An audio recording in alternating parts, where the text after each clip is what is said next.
everybody once again to a Safe Place podcast. I'm joined by the special guest and thankfully a second return from Ste Nicholls. Welcome again, mate. How you doing? I'm back. Good. It's lovely to have you back, mate. You've got so much experience of what you've been through that can help transcend a lot of people through suffering. So, and the idea of today is to really help people get a sense and awareness of what PTSD is and how to try and evolve and move through it. So I'll hit you with the big one, mate. The traumatic event, the first igniter of PTSD. What was it for you, Ste? I would say the first time I lost a friend. Yeah. And that was back in 2006 in Iraq. And that was Daniel Coffey. He was a lad that we were in training with. Only known him for 6 months. We were out in Iraq. We come back to the Badger Palace that night to get a call come through that we lost. Basically, we have like ZAT numbers. Yeah. And the ZAT number come through, and I recognised it. I realised, hang on, that's I know that lad. And then it come over 24 hours later that it was Coffey. Like, it was a massive shock, but then I sort of put it to the back of my head, and it wasn't until about 2 months later. I was still on tour, but about 2 months later, it started to hit home. You know what I mean? That I was like, wow, I actually knew him. Like, I've lost family members and I lost friends before in Civvy Street, but this was like the first friend or first person I knew that had died from war, from being shot. And that's when the reality kicked in of what I was doing and where I was and the actual threat. Fear wasn't a massive part of it. The fear was always there, but it wasn't something that slowed me down, if that makes sense. Yeah. It never stopped me from doing my role. But losing him was like, right, okay, this is very realistic now. I never mourned for him, but he's always in the back of my head. I've lost a lot more mates since then through Iraq and Afghan and other tours, but it's always him that sticks in my head. I think it's because he was the initial one. He was the first person, you know what I mean? So that's something that's always been compressed down a lot. Yeah. I've had a lot of episodes where through drug fueled, even nothing at all, I've actually had episodes where I've kicked off and blacked out, and then I've been back of an ambulance, and I've been I've been apprehended by the police and stuff. I remember in one of the podcasts you was describing when you was in France and you had a complete blackout. Yeah. And you came to on the hills in France and walked down to a little cottage looking for some croissants, or to even have an idea of where you was, didn't you? I make a joke out of that because that was probably one of the worst. Probably was the worst time in my life. Yeah. I would rather be back out in Iraq and Afghan than go through that again. That was one of the worst episodes in my life, and it's something I have to make a joke out of to make it more manageable, if that makes sense, because I still think there's still parts of it I don't remember today because I completely blacked out. I only have certain images of myself basically running through a wood block down a path, and I remember falling, and yeah, I was just my body was covered in nettles, little stings, scratches, cuts. I had a branch through my hand where I fell or whatever. Yeah, it was just a really bad time, and like I pushed so many people away. I'm not just pushing people away. A lot of them, my family and my friends, turned their back on me because of what happened. You mean, whether it is because of fear or they thought I was a bad person or what. Maybe I come across as a bad person. I'm not a bad person. You mean, it's just I was going through a lot of trouble, a lot of trauma back then. My head was nowhere where it should have been. You know what I mean? I was abusing steroids. I was abusing painkillers, opiates, drink. And I literally ran to France to get away from reality, if that makes sense. Yeah. Get away from my family because I didn't want to be a burden on them. You was actually worried about having those blackouts if you'd actually hurt a member of the family. So you was leaving in a sense as well to protect them. Yeah. All I had to do was I had to put it simple, I had to stop drinking, stop taking painkillers, stop taking steroids, and seek help. But as a proud soldier, veteran, you know what I mean? It was like, no, I can do this myself. So I took myself away, which ended up me just getting worse. You know what I mean? And then I had bad episodes. And that wasn't the last one. I had quite a few after that as well. And in terms of now, Ste, as you've done a lot of work with your own internal conflict with PTSD, has there been improvements there in terms of those memories, blackouts or anything like that? Blackouts have stopped. The simple fact that I've sat down with myself and with my partner and loved ones, and I've spoke about them. I've put them out on the table. So I've gone, like, this is what's happened here, this is what's happened there. And because I've spoke about it and I've talked about it, and the person that I've been telling hasn't gone, wow. They've gone, okay. That is so important. They've nodded it. It's the reaction, you know what I mean? Yeah. And they've nodded, like, to say, that's normal. Yeah. And I've gone, right, okay. And then they've turned around and they've gone, that's the past. Yeah. That's happened because you've been through a lot. What did you expect was going to happen? Did you expect that you're going to go to war and come home and everything be fine? And I've gone, yeah. So that's important for people suffering with PTSD now. Understanding and reaction. Yes, is the idea that they begin to speak, begin to talk, and what's most important, even more than that, is people's reactions. Yeah, people need to be understanding and conscious of what's going on with you, where they can actually accept and see your behaviour as normal. If someone sits there, you tell a story, and someone sits there and goes, "That's heavy. That's crazy." That in your head you go, "Yeah, it is." Yeah, and then you start to believe it again. You know what I mean? Whereas the episodes I had and the things I did were really bad, but I know why they happened now. You know what I mean? The relationship with myself and my mother come to a very dramatic end very quickly because of my behaviour. But my behaviour was caused by what I'd been through, and it took years and years for us to start talking again. It's no fault of hers, it's no fault of mine. It was just something that happened, and the pair of us didn't know how to deal with it. Absolutely, yeah. So that come to an end. It cut away a lot of my family. It's resulted in a relationship with my brother to end, just down to... It's fascinating to hear, Steve, that when we're looking for that relationship with somebody to normalise and say that we're okay with our behaviour, how the relationship broke down with Mum, and ultimately what you've got, you're giving your mum that same thing you needed, which I understand, Mum, why the relationship. It took me a long time. It took me Yeah. a long time. In my head for years, for nearly 5-6 years after that, I was like, why doesn't she care about me? Why is she not trying to help me? Why is she not out there trying to seek help? Why is she not doing this? Why is she not doing that? But at the end of the day, she didn't understand. Absolutely, yeah. Just going back, years ago, back to shell shock. Soldiers were coming home and committing crimes and committing suicide and acting up and kicking off, and no one knew what to do. They're like, right, okay, so we just need to lock them away. You know what I mean? No, we'll just do these type of therapies and we'll test this and test that. But no one knew what to do. Nowadays, we should be more... Well, I think we are. I think nowadays we are more... We're growing towards it, aren't we? Yeah, We're but like, right, evolving. okay, this person has mental health problems. We need to be more this, more that. Whereas back then, even right back to 2006, 2007, when I got back from Iraq, it wasn't that long ago. But still, family, friends and stuff, they didn't understand what was going on with me. So let's break this down then, Steve. So you've reached a point of awareness now, because this is one of the crucial parts of PTSD, I think, is to transform beyond the pain and the fear and the suffering, is awareness, growing your sense of awareness. Yeah. You had an awareness back then that your mum's behaviour meant that she didn't give a shit. Yeah. And those thoughts aren't based on reality, because when we look at reality, is the reason why your mum couldn't be around you is because it felt so uncomfortable for her to see you in that way. She couldn't only see her son like that, Yeah, she could only go one way. Yeah. Now, awareness that you've got now can bring on a sense of love and connection back to your mum. Yeah.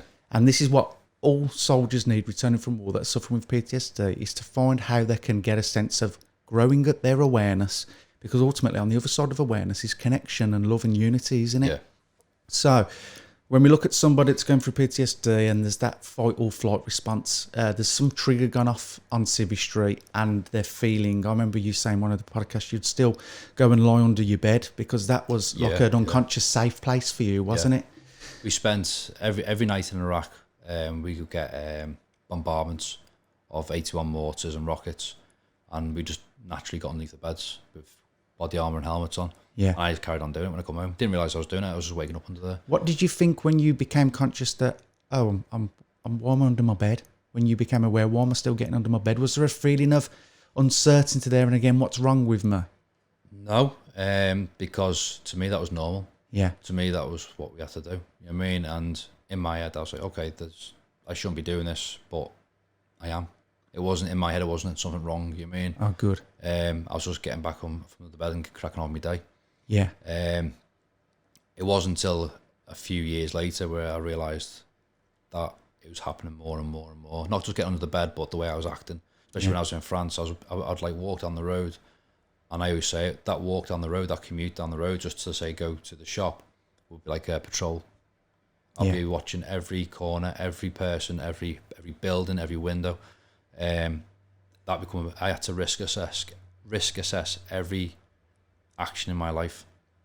So if I sat, and I still do this today, not to the extreme, but I'd sit before I go out, before I left the house today to come here, I would sit there and go, right, okay, go to the car, check the tyres, check this, check that, and I'm going right on the road to check that corner, and I risk assess every movement, everything I'm doing. You know what I mean? Yeah. To make sure that it's not just that I'm safe, but everyone else is safe. Exactly. Yeah. You're trying to regulate this internal feeling, and this is what I want to spend some time looking at. Is ultimately what's going on is our feelings and emotions.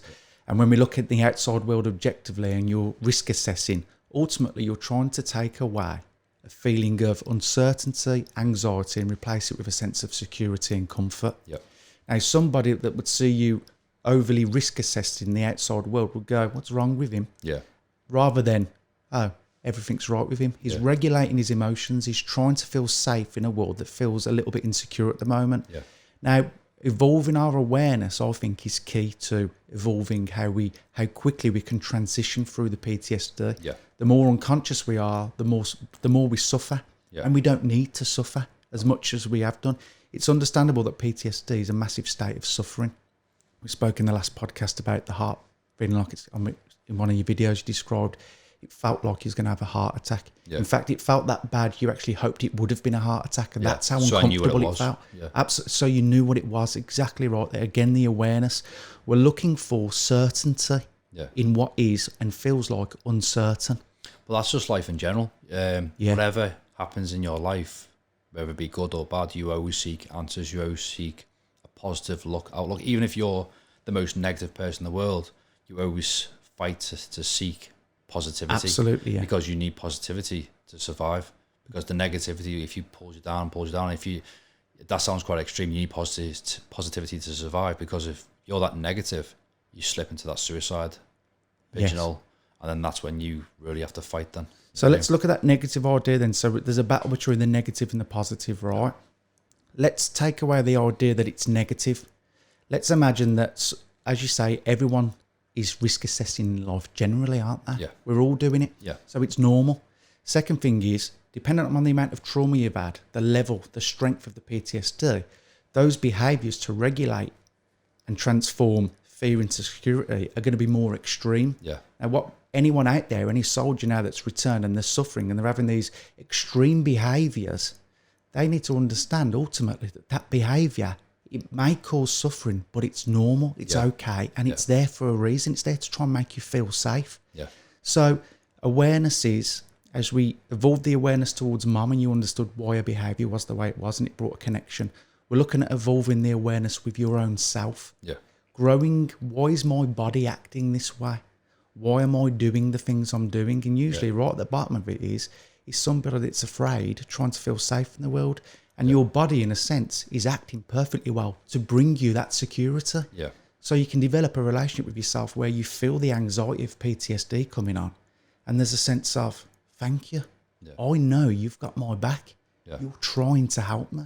And when you flip that idea of my body's against me, my body's doing these really silly things, so I understand why my body's doing this. It's got my back. It's always had my back since birth. It uses fear and anxiety as a way to try and find a path to security and comfort. Yeah. It builds a deep connection with the self. Does that make sense, Steph? Yeah. I think that's something that needs to be put in place while you're still serving as well. Absolutely, yeah. Something, I think you need something when you come back, you need, whether it be a brief or like 20 minutes or half an hour, someone to explain, right, this is what your body's going to endure. Not tell the squads that this is what they're going to go through, but this is what could happen. Because as you know, if you'd say this is what you're going to go through, the mind makes it happen. You know what I mean? Yeah. So I think, especially when they come back as well from operations, they need a bit more time. You know what I mean? I think it's fascinating what you just said, Steen. It makes so much sense. If when they're still serving and they've gone out and carried out a task and they come back, and naturally there's going to be a little bit of fight or flight, there's going to be that little bit of anxiety and adrenaline still in the blood.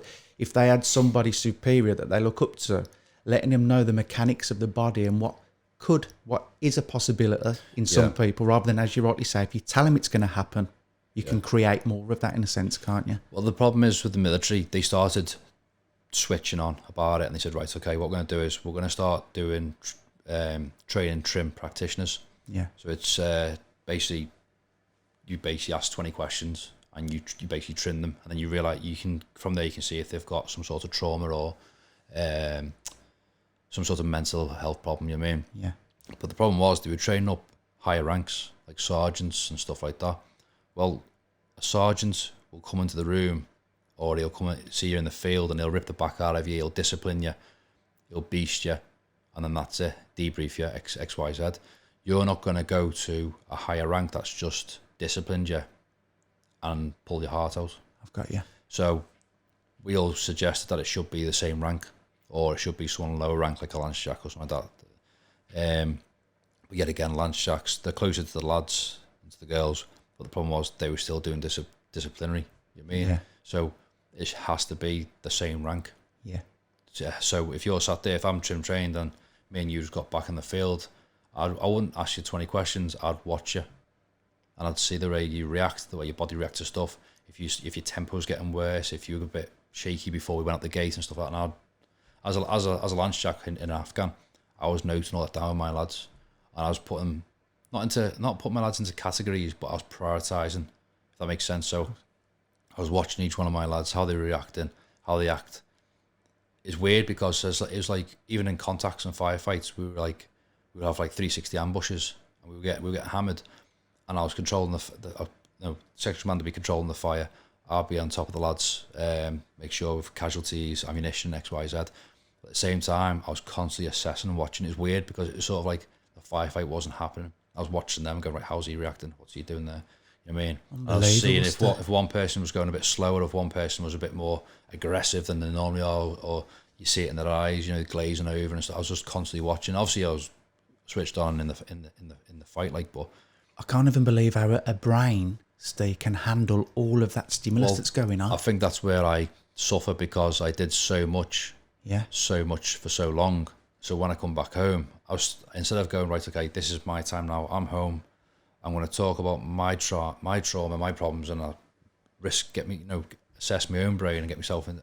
It was like, no, straight away, the lads would come in. Back then we were in Z-type accommodation, so we were all single man rooms.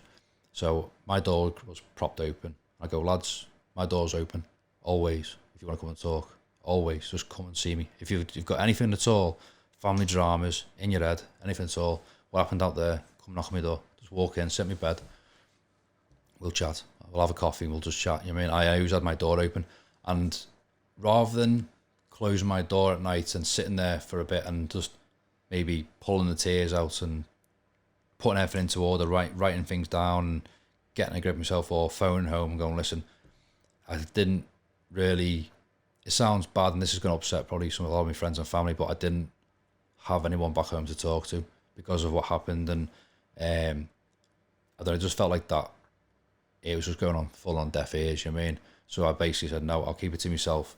I spoke to a few of the lads, but I didn't want to talk to my lads because I didn't want them to see that I was feeling the pinch. You know what I mean? If I was going, right, okay, I don't want them to sit there and go, Corporal Nico's in a bad way. You wanted to be solid for them as well, didn't you? So I didn't want them to go, well, if he's suffering, well, why aren't we? And then they sort of think, oh, we need to be in a pigeonhole as well. So it was like, I was speaking to other ranks, my ranks, and they were going, yeah. It was sort of battered off, if that makes sense.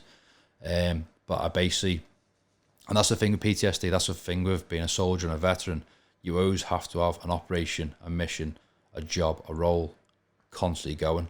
You have to have a focus constantly. So when I found my focus and my next mission by creating a clothing brand, by creating a support group, by starting the podcast, by building my confidence and focusing on myself, make myself better, to progress, to be better for my family and my friends and people around me, for my peers. So my next role from getting back from Afghanistan I knew there and then that my career was over. I knew, I was like, it ain't going to happen. I can't do that again. You know what I mean? If I have to, I will for the lads. But I knew that I knew I was going down a slippery road. And I knew it was done. But I kept myself focused while I was still in, because I knew I had my platoon to look after. So my door was always open. So lads now and again to come in. I had to have sergeants and higher ranks come in, go, can we have a chat? And go, yeah, talk away. But instead of them talking, because I'm no therapist, I'm no practitioner or nothing like that, but they were coming in and talking, and it was going in one ear, and I wasn't ciphering the bits out and signposting like I should have done. You know what I mean? Yeah. I was listening, and I was putting my arm around them going, listen, we're all there, we're all doing it. You know, keep going. You know what I mean? I didn't know what to do. I was just trying to be a good person and make sure that people didn't fall off the wagon and go down that suicide route. So they were leaving feeling a lot better, going, thanks for that, mate, I feel better now, get off my chest. Go, yeah, no problem. But it wasn't going out the other ear, it was stopping. And along with my trauma and my pain, because I was there in the same place as them, I was taking their pain and I was sort of like resembling the two, going, I understand how you feel there, mate, because I was like that. I was in that same position. When you were getting shot there, I was getting blown up there, and vice versa. And while you were dealing with that casualty, I had that casualty. And you know what I mean, we went into the same tent and dealt with the two amputees together. And you know, it was hell on earth. I understand how you feel. They go, thanks, mate, I feel better. And then they'll go home and ring the wives or the girlfriends and go, how you doing? And have a nice conversation. So Whereas I'd sit there and hold on to my pain plus their pain. I hadn't just, in my head then, I didn't just have my eyes of what I seen and felt. I had their perspective on that trauma and that event as well, and those multiple events. So while I was going, oh my God, I'm seeing this and I'm doing this and I'm having to tourniquet this person and I'm having to carry this person, I have to shoot that person and do this and do that, they were doing something as well. And I was seeing it from different angles, you know, like an out-of-body experience. When you have a dream, you see yourself doing it. And I was just getting it and going, back of the head. You know what I mean? Until like the back of the head wasn't taking it anymore. So I wasn't just filling up my cup with my trauma. I was collecting over everyone else's. I was like soul collecting. I was collecting everyone's pain. You know, like John Coffey from the 8 Mile. Is it not the 8 Mile? The Green Mile. Green Mile, yeah. I was going around collecting everyone's pain, and I sort of made it my own little goal, my own mission. I felt good helping people, and I still do now. When I talk to people on podcasts or when I speak to people on Messenger or on the support group, when I've finished, I'm exhausted, but I feel great if I've helped that person. Yeah. What I do now is I go, right, filter that information out. I do that by talking to my partner or whoever, and I filter it out a little bit at a time. And that's what I was going to say to you. So looking back at the areas where there was obviously serving you to a degree to speak to them, at the opposite end of that is that glass was overfilling completely, wasn't it? Taking on everybody else's But I didn't pain. realise. I was just think I was doing a good thing and helping So people. now you realise it's what lessons have you learnt from that? Treat my mind like a sieve, if that makes sense. So when I'm taking on information and listening to people's stories, and I'm taking on my own, because obviously trauma that's been caused out there, that's not just it. You mean I've come home, I've had new problems and new missions, new problems in my life. That's because if you have a sieve and then you've got bits of trauma gone and they're blocking the holes, then I'm taking on new problems, and those small problems aren't as big as the big problems, but they're still getting stuck because the big problems are still in that sieve. That's if that's a way of explaining Perfect, it. I understand. So what I need to do is you put a bit of water over those big problems, they dissolve and they start to break through, and those little problems start to slip through as well. It doesn't mount up and you don't pop. So you allow yourself, in a sense, to process it as it comes in and give yourself that time. I'm diluting myself now. You're diluting So I'm adding water, that makes sense. Yeah. I always come up with weird little things like that. No, that's metaphors are perfect, mate. But I am adding water now, and that water consists of a good family base, a good home life, with my partner, my baby. My focus, which is managing myself better with my podcast and my brand and stuff like that, and giving something back. So always, if I can see someone needs a bit of a push or a bit of help, I'll give advice, or I'll give this and I give that. You know what I mean? Do you know when to draw the line? Yeah. For that sieve to say, I can't give you anything at the minute. I need to. Like the army, I choose my own battles now. Good. So if you go into a firefight and you go, right, okay, and air support or whatever comes back, or you get a sit rep come back, okay, there's too many of them. You go, right, okay, what I'm going to do? I'm going to choose my battle. I'm going to pull back. I'm going to suppress, and I'm going to bring in a right or a left flank. Yeah. I'm going to bring it. You assess it and you choose your battle. You don't storm into it. Whereas when I come home, whatever the battle was, whatever the conversation was, or the chat or the argument, I'll be all guns blazing straight into it. Now I go, right, okay, I don't need to be in that fight. I don't need to argue that. I can step back now, and I've started to like go, right, okay, now I'll step back. I'll reassess the situation. Is it worth it? No. Is it going to affect me and my family? No. Forget it then. Do you think you're more conscious, aware, and, as in a sense of that, more resilient than you ever were before? Resilience mentally, yeah. Yeah. Back then, I was more physically resilient. So obviously in battle and war and exercise and stuff like that, the body takes a hammering, takes a beating. But the mind what the mind believes it achieves. Yeah. So we were always taught mentally strong, you mean? So when say like you go into a compound and you're gonna take that compound and you get intel that there's say 4 enemy in there and there's a weapon cache in there and all that. In your head, you don't think of it as, oh, I could go in there, got to do this, got to do that. It's all skill and drill. It's already pre-downloaded in your brain. Got you. All you can see yourself is at the end of it, having a ciggy, going, yeah, it's done. The mission's done. Simple as that.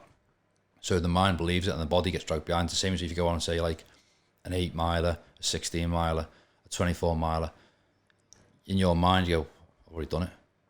And at the end of it, you go, yeah, I've smashed it. You'll be blowing out your arse and your body will be in pain and your shin splints and your bad back and your body's in clip, but you've done it because your mind did it. So when it comes down to everyday life now, I've gone back to that.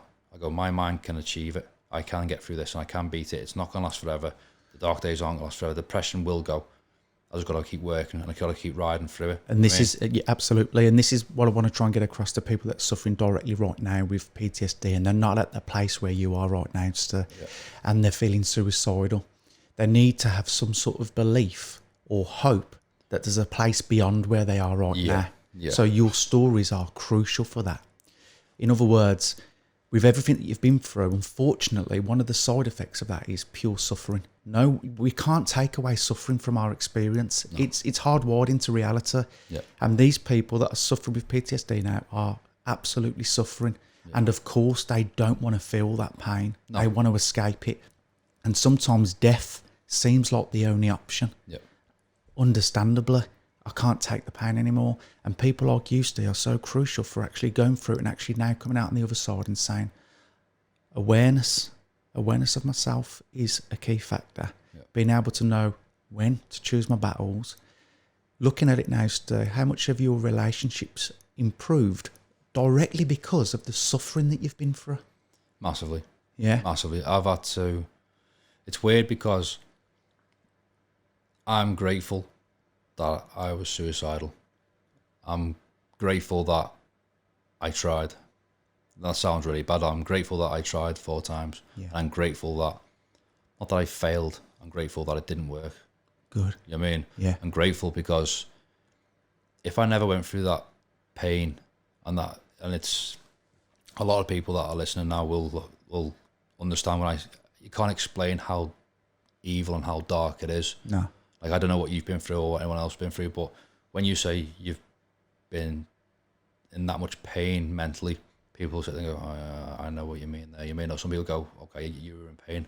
But it literally, it's the point where I took mirrors off the wall. I couldn't even look at myself in the mirror. I couldn't see myself because I hated myself that much because it was that bad.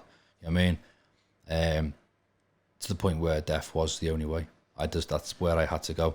And it didn't work 4 times. I used to say, oh, I failed. I couldn't even kill myself properly. I mean, I failed at doing that, but I had to fail at that to become better now. And back then, and a lot of people will say, oh, well, I can't see any light at the end of the tunnel. I was exactly the same.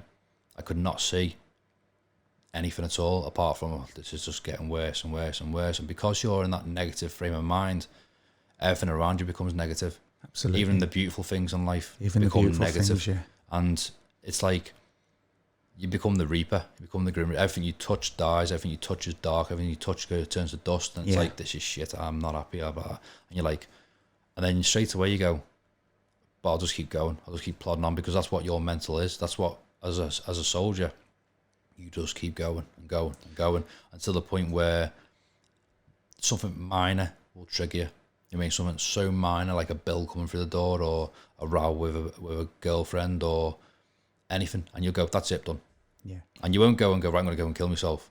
You just go, right, I'm done. And it's like you said about unconsciousness, that unconscious thing of going, I'm done, clicks in your head. You don't realise it, but then next minute you get in your car or you go and get, I don't know, you go and get in the bath or you go here, and then straight away, you just say to yourself, I'm going to go on. And that's it. Social media, everything, phone goes off the lot, and you go, I'm going on. And you don't think about it, it just naturally go and do it. You know what I mean? Yeah. Like, for years, I always had a rope in the boot of my car. And that's not something that I want people to start listening to and go, oh, you know what I mean? No, it's important that they hear it, Ste. I had the rope in the back of my car because I always said I was going to go in, I always knew where I was going to go. I didn't know when I was going to go, but I've always in my head, I've always known where I was going to go and do it. It was just a matter of trauma and that one last push for me to go, done, get my car, drive there, and no one will find me. I mean, but now it's the point now where I don't do that. I don't carry the rope in the car If you can endure the suffering, was the suffering worth it? now, yeah. Yeah. Because I've got my family life, I've got my daughter, I've got business, and I'm receiving 2-3 messages a day saying thank you for your words, thank you for this, for that. And I don't do it for that, but I always said from the beginning, if a save one is worth it. Now I'm like, it's not though, because we need to do more. I need to do more and more and more, and that's when I have to stamp the brakes and go, well, I'm going back to my old ways where it's 100 miles an hour, more. I have to go, no, draw the line and go, okay, I'm sorry if I didn't help you today, but I'm going to work on myself to help you tomorrow. And that's where I start holding myself back a little bit, and that's when I can, rather than coming in guns blazing and getting too involved, I can take a step back and come back in, breathe, talk, take a step back, come back in, breathe, talk, you know what I mean? And I'm filtering and sieving through my own pain and your pain so I can come back in another day and keep, and that's how I'm. So PTSD again, we're on the topic, we're going deep into it now, and we're looking to try and help as many people as we can. Ultimately, that's why we're doing this podcast, isn't it? Yeah. So somebody's listened to all that. They've got a filter over their psyche now that sees only the negative, while life's better off with not them in it, if that makes sense. Yeah.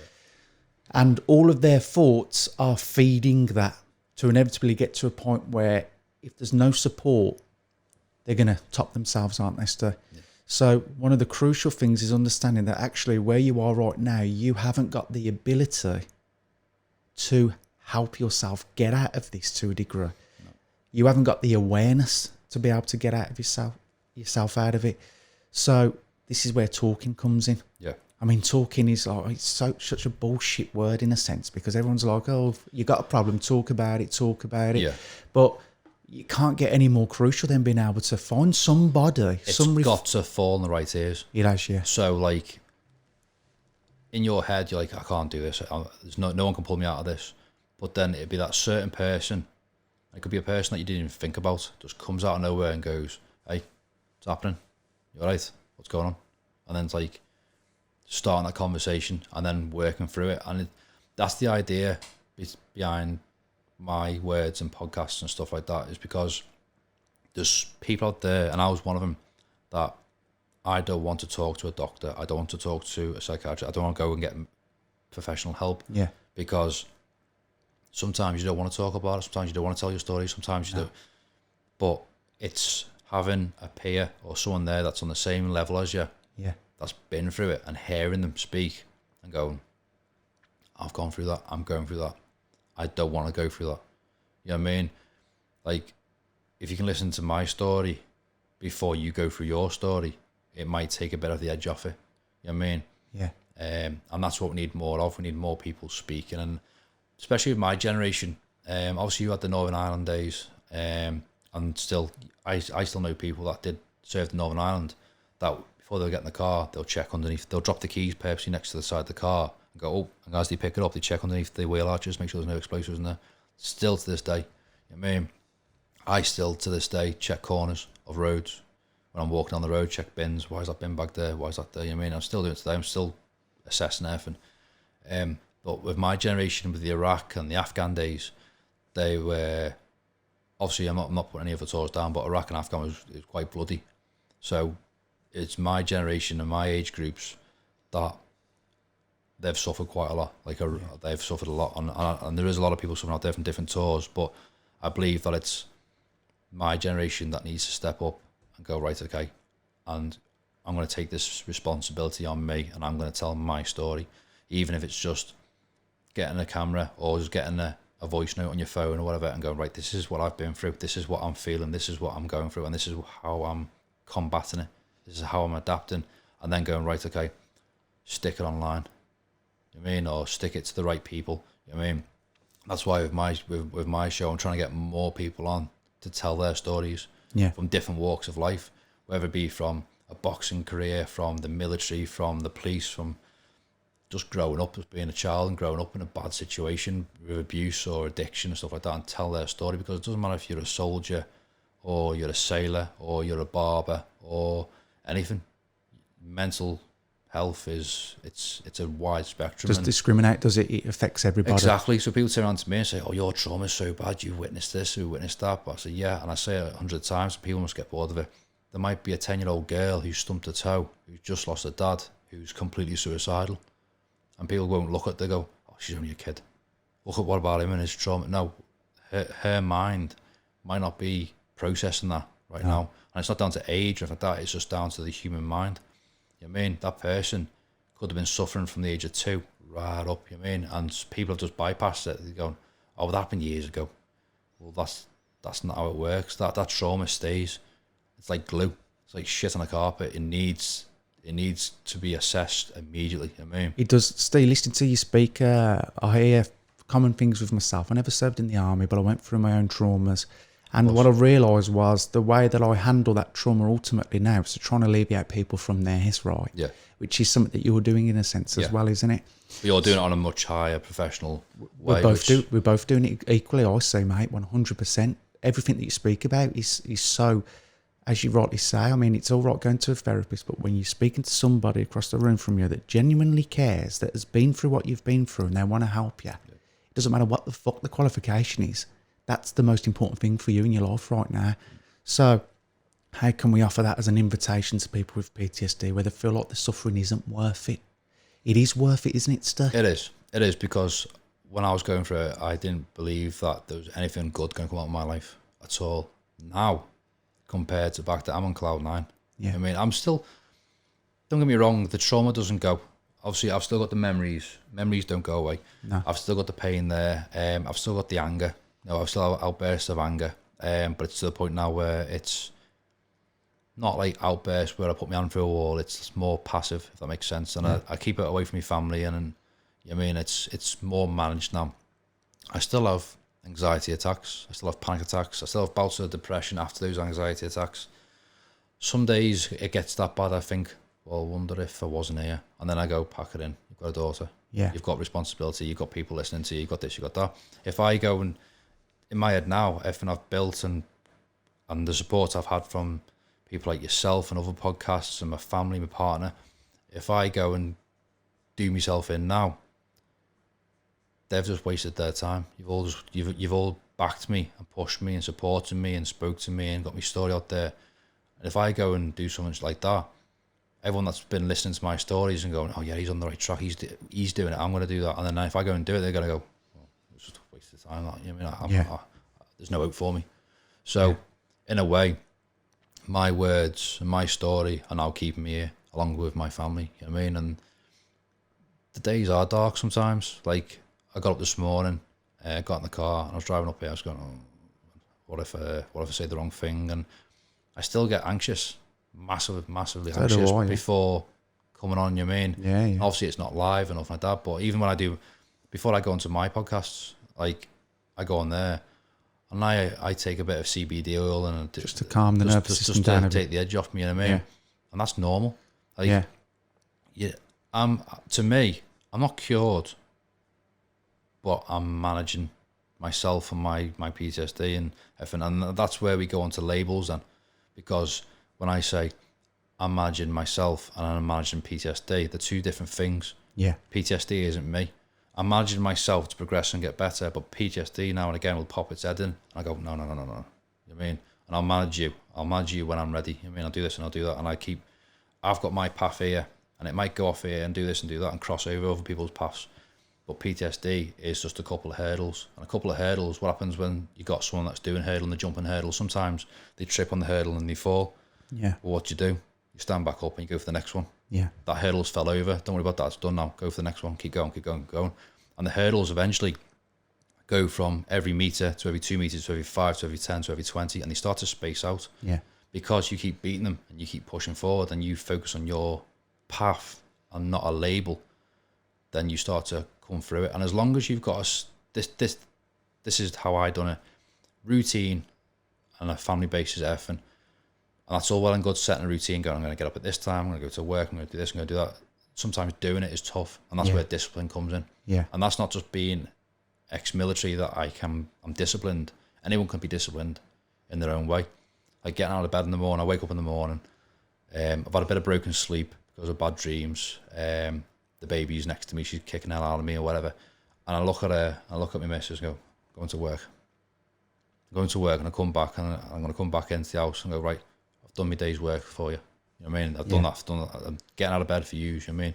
And if you're sat at home and you go, well, I haven't got a missus, I haven't got kids, I've got that. That doesn't matter. That's what gets me up in the morning. Yeah. You need to find your focus that's going to get you up in the morning. You know what I mean? Yeah. Who you've got close to you that you love, who do you care about, what do you care about? You need to find that focus and go, right, that's my goal. That's what I'm doing it for. And then once I'm out of bed, I got myself sorted, I'm in the car, I sit in the car and look at the road and go, it's an hour's drive to work. Can't be asked. You know what I mean? Can't be bothered. You know what I mean? Yeah. It's monotonous. And then you go, and you think of them, they're lying in bed. You know what I mean? Yeah. I've got to defend, I've got to provide. My missus is a strong woman. Yeah. I mean, she's like, shut up, I can do it. I'll look after us, you know what I mean? But as a man, a proud man, like, no, I'll do it as well, you know what I mean? Provide, it's that feeling of that's it, yeah. Secure, protecting and providing, isn't it? Exactly. So you just go and do it, you know what I mean? And it's like, it's being disciplined when times get hard. It's like when you, when I quit drinking because I believed that I was borderline alcoholic. I was drinking all the time, I was drinking every day. Painkillers, steroids and all that.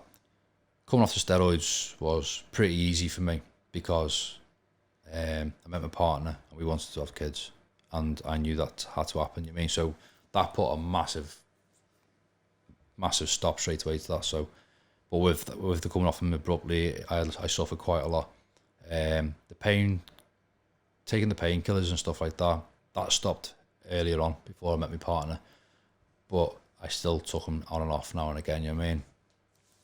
Made you feel better? It make you feel better? Just numb me off. Yeah. Just numb me off. I found that the anxiety wasn't as bad when I had a ton of paracetamol in me, you know what I mean? Aspirin as well. That was loads of aspirin. That sort of which is, again, perfectly understandable why people do it. Yeah. What we want to offer them is an alternative to that, which is awareness and understanding and speaking is actually better than the numbing effects of the drugs. Yeah. It actually opens you up a little bit more because and gives when you more come off them, comfort. It's 10 times worse. It is, yeah. And that's what I'll say about any medication. You take like Searchline and stuff like that. When you take it, you don't go down, you don't go up, you're on a plateau. And that plateau is just... And you find that you don't smile and you don't cry. It's just... you lose your humanity in a sense, you lose don't extremes. You? Yeah. You need some extreme in your life. It's like dieting, it's like fitness. Some contrast. There's the one extreme where there's obesity and you go, can't be bothered, eat what I want. Then there's the extreme of 6 packs for 12 months of the year, 11 months of the year, eating dry ass food and doing it all like that. But then you need to have that middle, you know what I mean? And it's exactly the same as mental health. It's like, right, okay, I've learned now, it's like, I went full-blown drinking, like, I just drank whiskey and beer constantly, you know what I mean, and pain relief, to nothing at all. I needed that middle, you know what I mean? Yeah. Now I can sit there and drink a couple of glasses of beer or a couple of whiskeys. I don't sit there. I get the urge to go, just start drinking, go berserk, you know what I mean? Empty the first aid box, you know what I mean? But then it's like, no, I can manage it better now, you know what I mean? I don't go off on a tangent. So the fascinating thing listening to you, Steve, obviously these escape routes to not feel pain in other words, going towards what's more comfortable. To actually overcome these things, you've got to choose to feel a little bit more uncomfortable than actually the way you're feeling in that moment. And that's why it's so hard for people to try and transform. Yeah. Hold on a minute. I feel suicidal. I feel like shit. The drugs, the alcohol make me feel better. You're telling me to stop. Yeah. That's going to make me feel even more shit than I feel right now. Yeah. And unfortunately, that's fucking true. But it's the only way out. You've got to choose more discomfort, actually, than unconsciously going towards what feels better. Yeah, definitely. So, Steve, tell us about where people can learn more about you, your story, your podcast. Obviously on YouTube. Go to YouTube, type in Ste Nicholls, Veteran's Opinion. It's all on there. I've got 3 up at the moment. So I've got a few vlogs as well. Got a 4th one editing at the moment, which is quite a big one. Yeah. And I've got about 50, 60 guests lined up, ready to go. I'm booked up now till the end of the year. But not only that, obviously Lad Bible. There's 2 episodes on Lad Bible, The Gap. That's what started it for me. Yeah, that's what changed my life. With the confidence, anyway. There's a number of podcasts, Blackouts podcast, obviously a Safe Place podcast. But more so, I'm going to be doing more on my channel, like a show. So as well as doing podcasts with different guests and stuff like that, I'm going to be doing more vlogs, emphasising more about confidence and depression, addiction and stuff like that. And also I'm going to be doing a lot of reactions as well. So to put a bit of comedy in there as well. Because what I've realised in my life is that it's been very, very PTSd, suicide, very dark. I've started now, and I've done it on a few shows where I've started to crack a few dad jokes, a few bits of that. Try put a bit of spin on it, you know what I mean? It's maybe a bit of military banter as well, you know what I mean? Humor's good, mate. Yeah, that's what I mean. So I'm going to do a few reactions, so put do a few votes, or name a film, and then I'll react to it in like a military I've got you, mate. scouse way, you know what I mean? And where I'll just like rip the back out of it, you know what I mean? And so it'll be dark, bit of a laugh, you know what I mean? So got loads planned, loads going on, you know what I mean? Brilliant, Steve. And I'd like to just finish with one thing, mate. And your daughter, when she grows up, she's going to be so proud of her dad. Thanks, all right, brother. All right, that brings us to an end.